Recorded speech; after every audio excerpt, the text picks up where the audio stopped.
सर्वेभ्यः छात्रेभ्यः नमो नमः। स्टैंडर्ड 5th सब्जेक्ट संस्कृत व्याकरणम लेसन नंबर 1 वर्ण विचारः। तो अभी हम वर्ण देखेंगे कौन से है।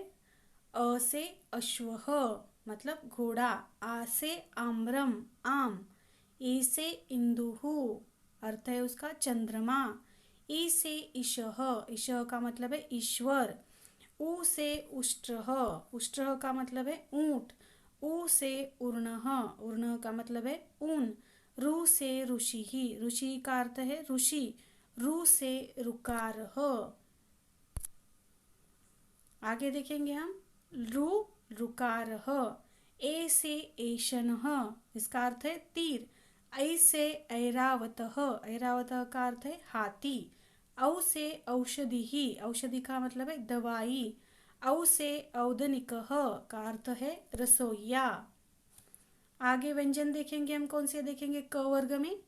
क से कमलम का अर्थ है कमल, ख से खरजूरः खजूर, ग से गजः हाथी, घ से घटः का अर्थ है घड़ा ग। अभी च वर्ग में कौन से व्यंजन आते देखेंगे। च से चक्रम चक्रम का अर्थ है पहिया, छ से छत्रम छत्रम का अर्थ है छाता, ज से जलम जलम का अर्थ है पानी, झ से झरह झरह का अर्थ है झरना य। आगे देखेंगे हम ट वर्ग में कौन कौन से व्यंजन आते हैं।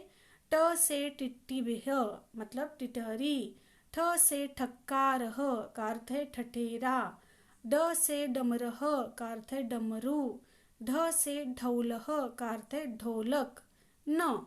अभी त वर्ग में कौन से व्यंजन देखेंगे। त से तरुहु का अर्थ है पेड़, थह पर्वत, द से दंडह दंडह का अर्थ है डंडा, ध से धनवम धनवम का अर्थ है धनुष, न से नरह का अर्थ है आदमी। आगे देखेंगे प वर्ग में क्या आता है। प से पत्रम प से पत्रम का अर्थ है पत्ता, फ से फनह का अर्थ है फन, ब से बकह बकह का अर्थ है बगुला, भ से भवनम भवनम का अर्थ है भवन, म से मंडूकह मंडूकह का अर्थ है मेंढक, य से यज्ञः यज्ञ का अर्थ है यज्ञ, र से रथः मतलब रथ, ल से लड्डूकह लड्डूकह का मतलब है लड्डू। आगे देखेंगे व से वनम वनम का अर्थ है वन, श से शंखः मतलब शंख, श से षटपदः षटपदः का अर्थ है भ्रमर, स से सदनम सदनम का अर्थ है घर, ह से हयः हयः का अर्थ है घोड़ा। अभी हम आगे देखेंगे वर्णमाला। क्रम से लिखे वर्णों को वर्णमाला कहते हैं। वर्ण दो प्रकार के होते हैं, स्वर और व्यंजन। स्वर किसे कहते हैं अभी देखेंगे। स्वर जिन वर्णों को बोलने के लिए किसी अन्य वर्ण की सहायता नहीं लेनी पड़ती उन्हें स्वर या अच कहते हैं। स्वर तीन प्रकार के होते हैं, ह्रस्व स्वर, दीर्घ स्वर और प्लुत स्वर। पहला हम देखेंगे ह्रस्व स्वर किसे कहते हैं। ह्रस्व स्वर को बोलने में एक मात्रा का समय लगता है, उसे बोला जाता है ह्रस्व स्वर।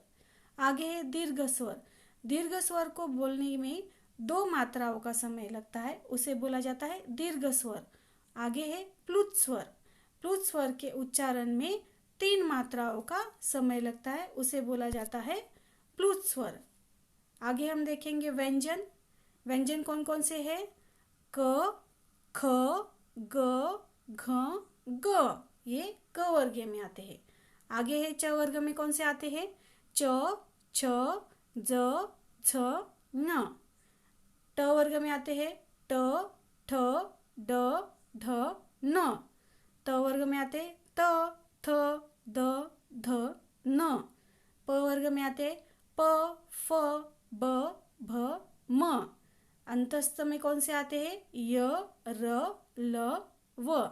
और ऊष्म व्यंजन में कौन से आते हैं श, श, स, ह। आगे हम देखेंगे व्यंजनों के साथ स्वर का जो रूप लगाया जाता है उसे मात्रा लगती है, तो कौन सा सस्वर व्यंजन बनता है ये देखेंगे। क में अ की मात्रा मिलती है तो बनता है क में आ की मात्रा मिलती है तो बनता है का, क में ह्रस्व ई की मात्रा मिलती है तो बनता है की। क में दीर्घ ई की मात्रा मिलती है तो बनता है दीर्घ की। क में ह्रस्व उ की मात्रा मिलती है तो बनता है कु। क में दीर्घ उ की मात्रा बनती है तो बनता है कु। क में रू की मात्रा मिलती है तो बनता है क्रू। वैसे आगे उदाहरण देखेंगे। क में रू की मात्रा मिलती है तो बनता है क्रू। क में ए की मात्रा मिलती है तो बनता है के। क में ऐ की मात्रा मिलती है तो बनता है कई। क में ओ की मात्रा मिलती है तो बनता है को। क में औ की मात्रा मिलती है तो बनता है कऊ।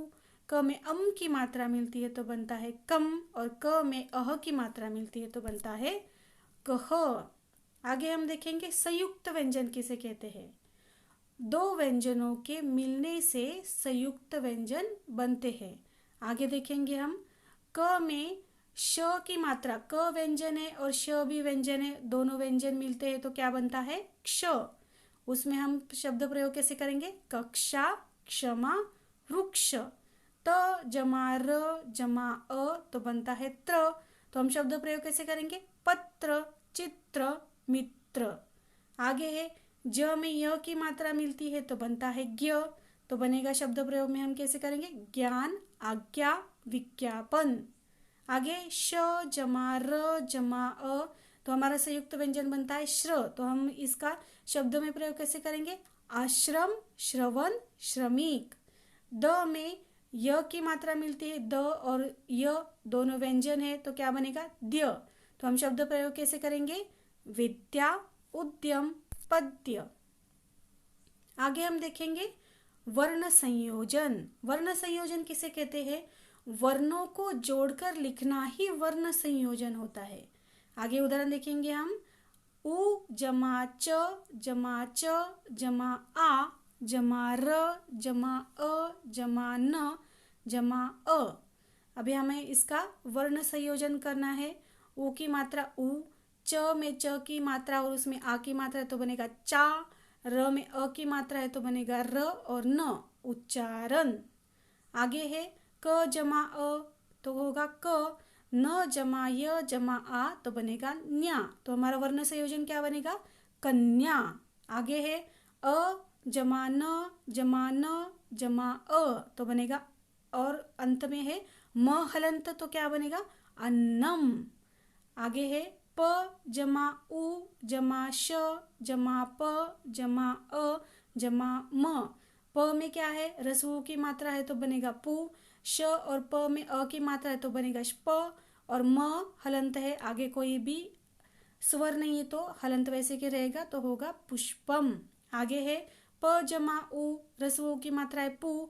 स जमा त जमा अ तो क्या बनेगा स्त।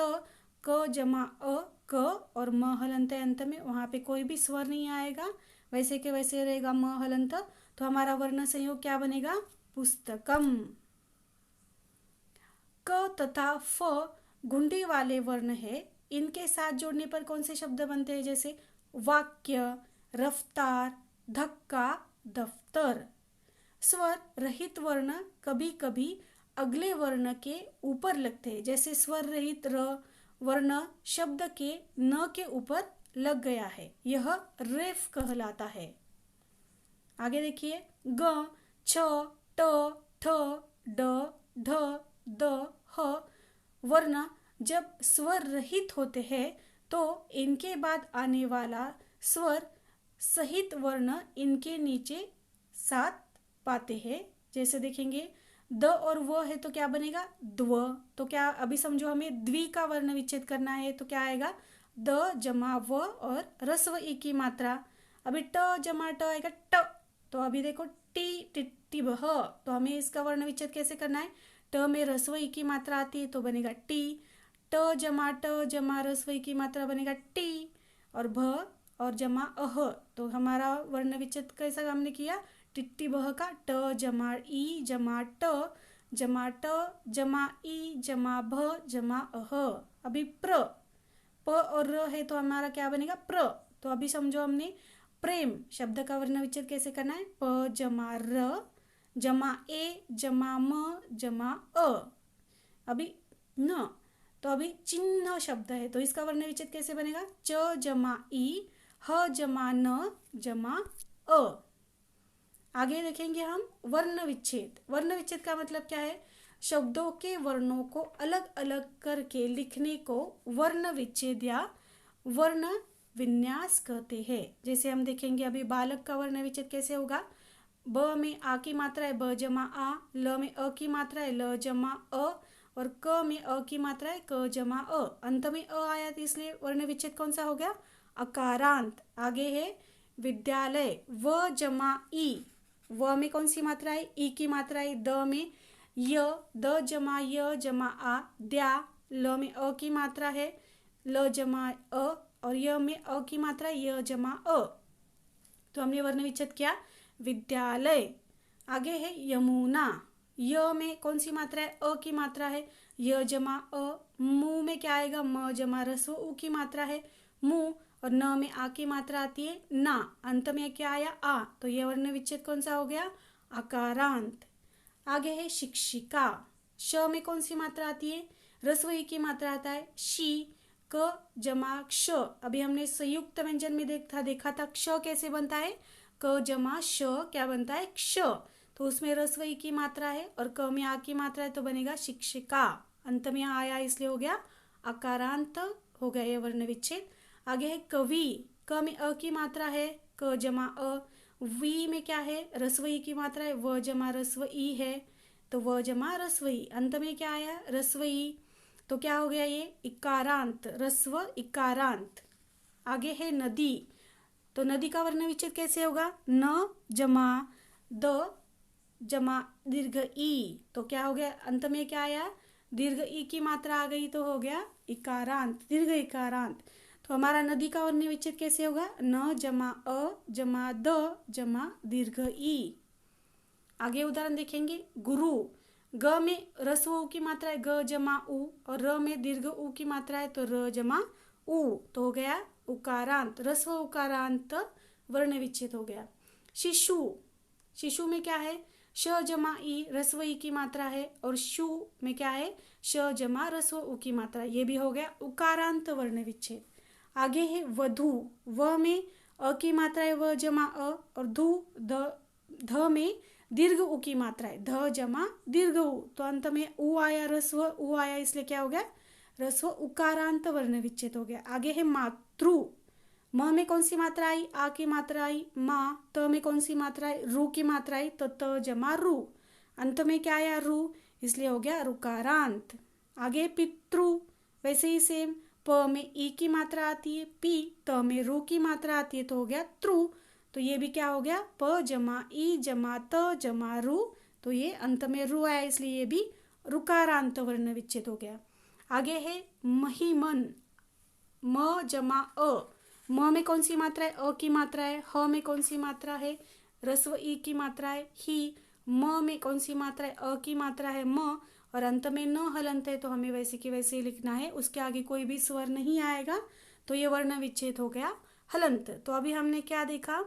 स्वर, स्वर के प्रकार, व्यंजन, संयुक्त व्यंजन, वर्ण विच्छेद और वर्ण संयोग। यह अभी आप लोगों को समझ में आया होगा।